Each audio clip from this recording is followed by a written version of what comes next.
Okay, dito tayo sa repayable grant. FAR. Ano ang ibig sabihin ng repayable grant? Ibig sabihin, naka-receive sila ng grant dati, tapos hindi nila na-comply yung mga requirement ng grant, so antimano, kailangan nilang bayaran ulit yung grant or ibalik yung grant.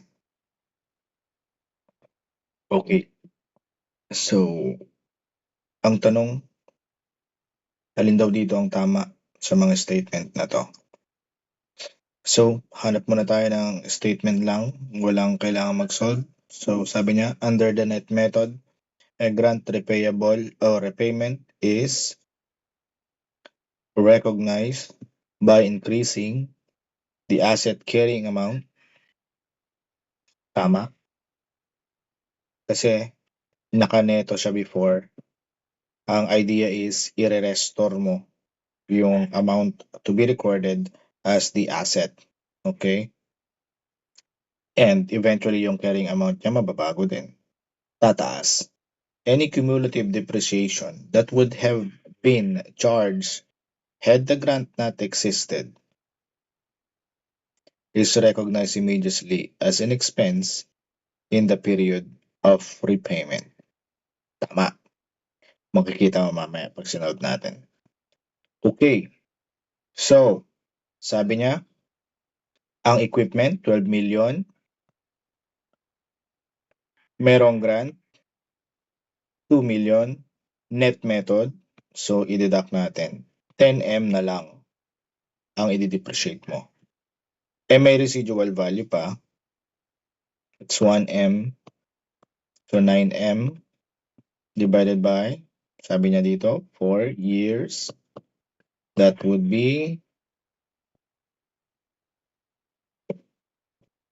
2,250 per year. Okay? Tama tayo dyan.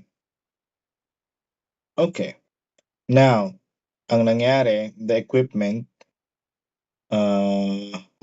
on January 1, 2024, the grant became fully repayable due to failure to meet the specific employment target tied to the grant condition. Okay. So, sa pangatlong taon, kasi that's 2022, 2023, that's 2. Okay? 2 years. Kasi beginning of 2024 siya eh.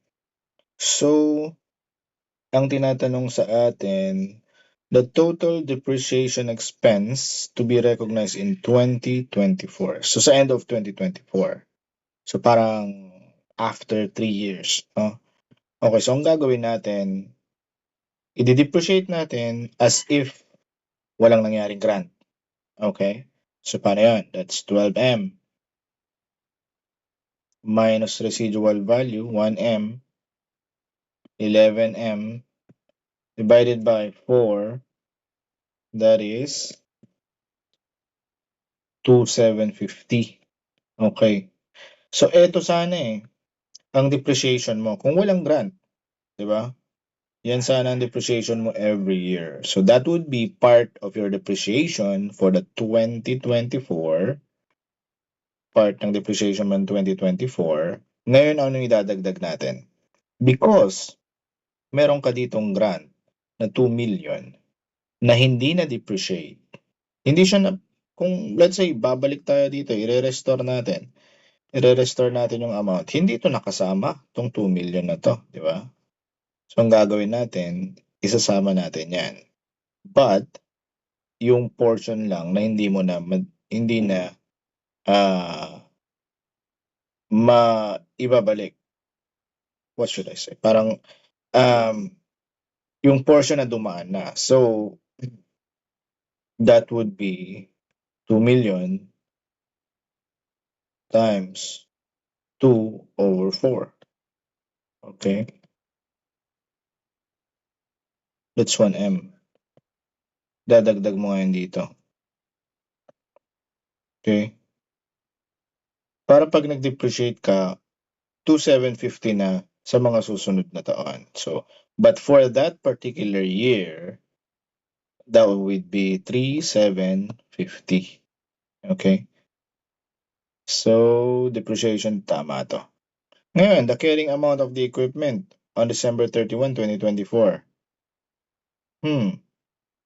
So, kung nakapag-depreciate ka ng 3,750,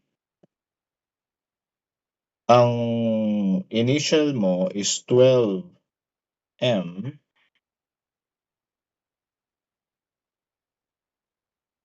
Okay, wait lang. Mali tayo. That would be, dito tayo start off tayo. 12M, nakapag-depreciate ka ng 2,250 ng year 1, year 2, year 3. 2,250 rin dito eh. So, dito, ganyan. Deduct natin lahat ito. It's 12,000 minus 2,250 minus 2,250 minus 3,750. 3,750 din. Okay? And moving forward, hanggang sa matapos, magdeduct tayo ng 2,750 kasi ito na nga yung tama. Ito na yung tama. 2,750, 2,750. Wait lang, parang mali. Isang taon na lang pala natitira. So, year 4. That's year 4. Okay, 1,000. Wait lang. 3,750 minus 2,750. Tama, 1,000 lang yung natitira. Ito kasi yung residual value. Okay? Ayusin ko lang. 1,000. Ganun pa rin. 1,000. Okay. So, ayun siya. So, mali ito. Dapat 3,750. Okay? So, ang sagot natin ay letter B. Statement 1, 2, and 3 are true. Okay, so, diskarte. I-depreciate mo lang siya as if walang nangyaring grant. Tapos, yung 2 million, i-divide mo lang siya sa useful life. Tapos yung lumipas na. So, it's like saying 2 million times 2 over 4. Or 2 million divided by 4 times 2. Okay, dito naman tayo sa kabila. Now, Vanguard Biotech receive a government grant of 3 million. Paano naman kung deferred grant or deferred income ang hindi niya binabawas? So, nag-recognize siya ng deferred or income grant, income liability. Tapos, dinidefer niya lang yung income all over the life of the assets relating to. So, sabi niya, support the acquisition of a specific research facility. The entity established policy is to treat such grant as income. The facility was purchased for 15 million. The government provided the grant on the condition that Vanguard operates to a specific high-tech development zone boost local employment. The facility has an estimated useful life of 15 years with no residual value. On January 1, 2027, the entire grant became repayable because the company failed to maintain the required number of specialized staff at the facility. Okay. So, ang tanong, the depreciation of the research facility should be recorded at 1 million for the year 2025. Okay, magkano nga ba? Ang pinag-uusapan kasi nating grant dito, ito 3 million Yung 15 million, mukhang hindi naman relevant sa atin ngayon. Kasi hindi naman tayo nagde-depreciate dito. Ang tinatanong kasi hindi naman depreciation. So, let's see. Paano ba niya ni-record? So, 3 million na cash. Tapos, deferred grant liability. Okay? So that's 3 million. Okay, anohin ko na lang, solve na lang natin. 3 million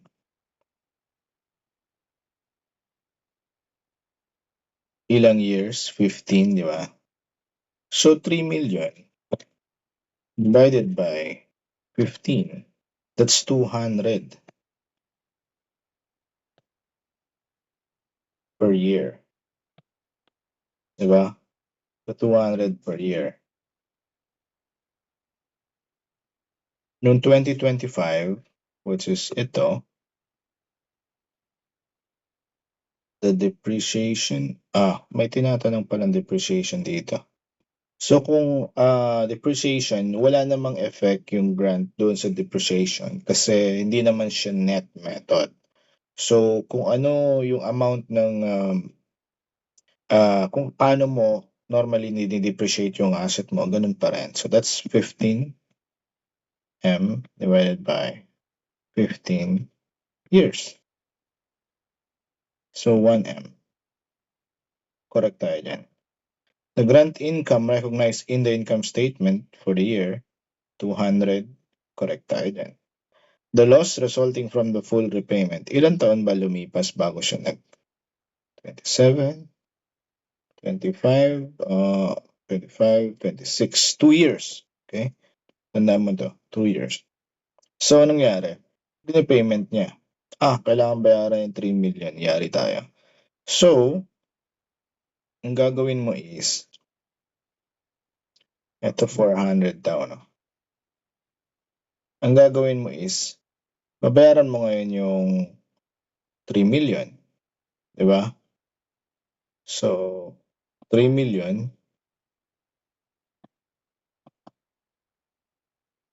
magkano daw ang loss? Ang loss mo kasi dito is yung na-recognize mo na. Parang, di ba, nag-recognize ka ng income, edi hindi pala totoo. So that would be, eto lang siya, 200K na dalawa. Di ba? Pag-plusin mo, di 400K. Kasi ni-recognize mo to as income. Ngayon, i-reverse mo siya, edi gagawin mo loss. Di ba? Yan lang. So 400. So magkaiba sila ng treatment kung ginagamit niya ng deferred income. Yung isa, yung kanina, may effect sa depreciation. Okay? Yun lang. Good luck.